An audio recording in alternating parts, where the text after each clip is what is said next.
Boker Tov à tous, j'espère que tout le monde a passé des bonnes fêtes. Alors excusez ma voix, mais j'ai attrapé un petit peu froid. Alors avant de reprendre le Nishmat Kol Chai, on va faire un petit résumé de ce qui s'est passé à Pessah.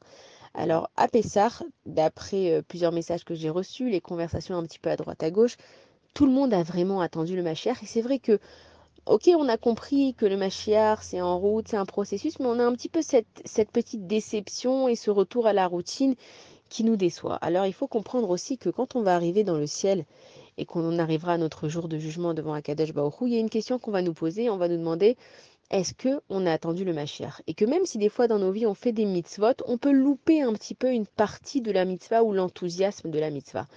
Et nous, en fait, on va pouvoir dire à Akadosh Baruch Hu, oui, on l'a attendu. Comment t'as attendu le Mashiach? On l'a attendu comme une vraie personne qu'on attendait qui allait toquer à notre porte. Et il faut qu'on se rappelle aussi que pendant qu'il y avait le Corona, on était dans le même endroit, les familles, elles étaient même des fois dans la même rue, et pourtant chacun était seul chez lui.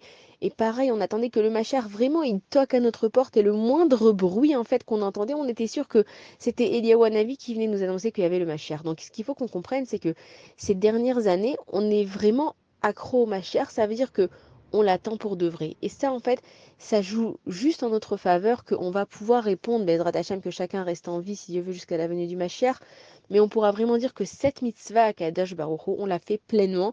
Non seulement qu'on a attendu le Mashiach, mais on l'attend aussi tous les jours.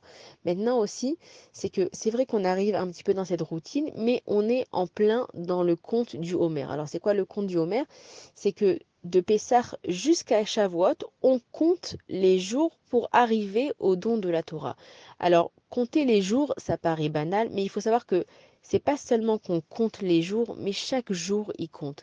Ça veut dire que chaque jour, étant donné qu'on a atteint certains degrés de Touma, d'impureté en Mitzrayim, donc de Pessah jusqu'à Matan Torah, jusqu'à Shavuot, on répare ces degrés d'impureté. Donc ça veut dire que ces jours, c'est pas juste des jours comme ça qu'on compte, c'est que on est en train de faire un chemin vers Akadosh Baruch Hu, un chemin pour recevoir la Torah.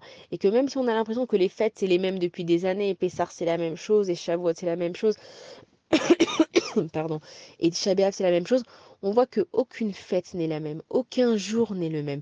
Pourquoi? Parce que les choses, elles changent. On ne les voit pas forcément tout de suite avec notre œil d'être humain, mais le monde, il est en train de changer. Le monde, il est en train d'avancer. On a vu le miracle déjà extraordinaire qu'on a eu avec cette micro-guerre avec l'Iran. Nous, pour nous, on appelle ça une micro-guerre avec l'Iran, mais que si Chazvé Shalom, Dieu nous en préserve, on n'avait pas eu des miracles, l'État d'Israël aurait été une hécatombe. Est-ce qu'on serait encore en train d'exister? Donc il faut comprendre qu'on fait des progrès phénoménaux. Le monde, il est en train de changer. Les choses, elles vont tourner en notre faveur, Bezrat Hashem.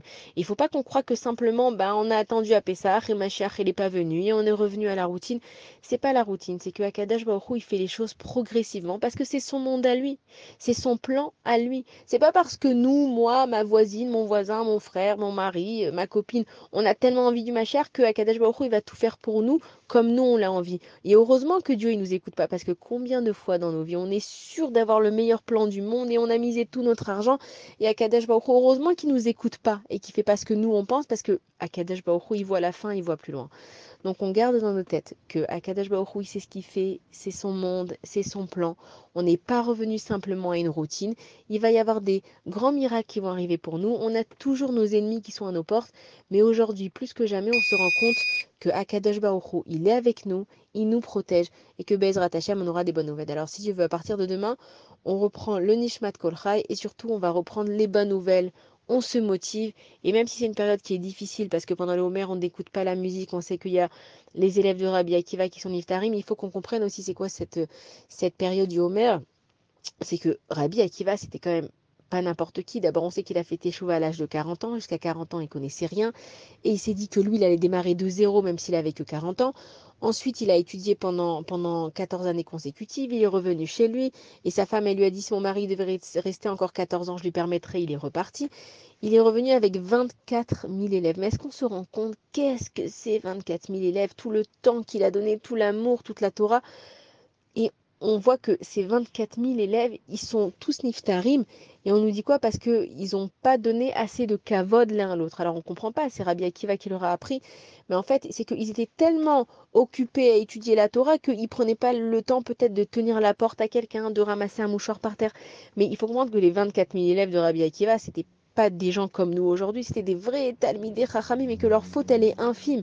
Maintenant, imaginons Rabbi Akiva, ses élèves, ils sont tous niftarim. Vous croyez vraiment que du jour au lendemain, il a pu réouvrir une yeshiva? Il n'y a personne qui voulait aller étudier chez Rabbi Akiva, ils avaient tous peur. Mais il a recommencé, il n'a pas laissé tomber. Il était dans le désespoir le plus profond et pourtant il s'est dit, moi je fais ce que j'ai à faire. Et Akadosh Baruch Hu, c'est lui qui gère ce monde. Même s'il a décidé que j'ai 24 000 élèves qui vont partir et que moi je vais être au bout de ma vie, eh ben je recommencerai la vie. Et c'est ce qu'il a fait Rabbi Akiva. Et on dit qu'il a recommencé avec 5 élèves. Maintenant il faut comprendre, c'était qui les 5 élèves? Il y a Rabbi Shimon Bar Yochai qui est sorti de Rabbi Akiva. Il y a Rabbi Meir Baalanes qui est sorti de Rabbi Akiva. Et en fait c'est que quand on est au plus profond, quand on croit qu'il n'y a rien qui va, quand on croit que c'est fini pour nous, qu'on va pas s'en sortir, et ben là, en fait, il faut qu'on puise les forces à l'intérieur de nous. Et c'est là que la Yeshua, la délivrance, elle vient. Et ben nous, c'est ce qu'on fait. On a eu ces tragédies dans nos vies et on y croit. Et à chaque fois, on retombe d'un peu plus haut et un peu plus bas. Mais c'est le monde d'Akadash Baruch Hu, c'est lui qui décide. On est en pleine période du Homer, on essaye de corriger.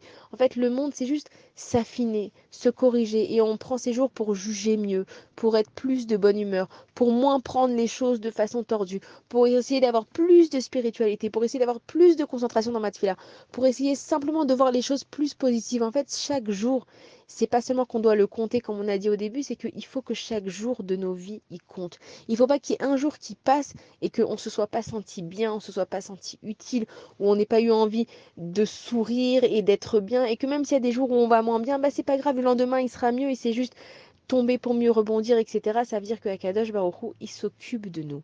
Il nous a jamais laissé tomber. Il va jamais nous laisser tomber. Il faut toujours avoir de l'espoir, et si Dieu veut, à partir de demain, on reprend Nishmat Kol Chai, et on va reprendre les bonnes nouvelles, les miracles, et les choses, elles vont tourner en notre faveur si Dieu veut. Alors bonne journée à tous, et Bezrat Hashem, des bonnes nouvelles.